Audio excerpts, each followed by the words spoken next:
રાજ્ય સરકાર દ્વારા જે આપણે ગુજરાત પોલીસને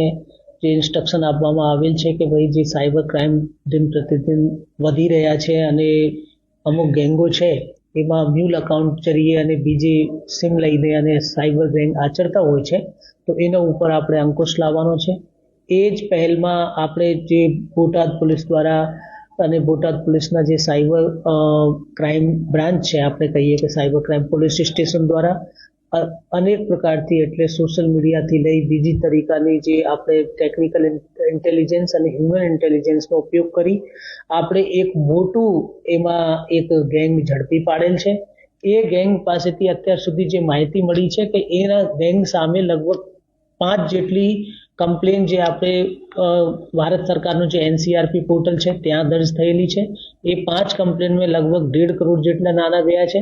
પર અમુક કમ્પ્લેન્ટ્સ એવી પણ છે કે જે પોર્ટલ ઉપર આપણે રજિસ્ટર થયેલ નથી, તો એના અકાઉન્ટ્સની અમે માહિતી મેળવી અને એ અકાઉન્ટમાં જે પૈસા આવ્યા છે અને જે પૈસા સગાવગા કરે છે સાયબર ફ્રોડ મારફતે એ જોયું તો એમાં અત્યાર સુધી અમે 43 કરોડ અને 60 લાખ રૂપિયા જેટલા વ્યવહારો મળ્યા છે. એ બધા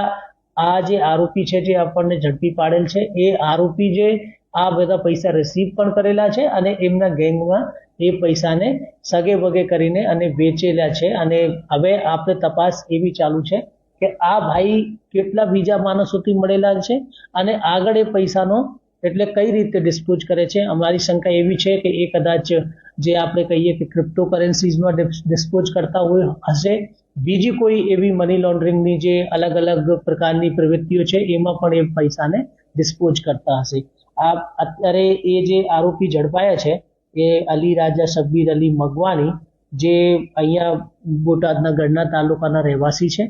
તો એમને પાસેથી અત્યાર સુધીમાં જે ખબર પડી છે તો એમના ગેંગના બીજા 3 લોકો પણ સામે આવ્યા છે આ તપાસ દરમિયાન. અને બીજા પણ એવા શંકાઓ છે કે અમે અત્યાર સુધી એ માણસ જે બીજા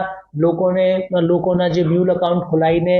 અને આવા કરે છે, તો અમારી શંકા અને અમારી અત્યાર સુધી એક જે સ્ટેટમેન્ટ વાંચે છે એના આધારે એવું લાગે છે કે આ ગેંગ બહુ મોટું એટલે પૈસાનો સાયબર ફ્રોડનો કરી રહ્યા છે અને બહુ મોટા જે રકમ છે લગભગ આમાં રકમ 100 કરોડ સુધી પહોંચી શકે છે એવી અમારી શંકા છે. તો એટલી રકમના આ લોકો સાયબર ફ્રોડ કરીને અને આ પૈસાની મની લોન્ડરિંગ કે આમ તેમ કરીને અને પૈસાને સગે વગે કરી રહ્યા છે.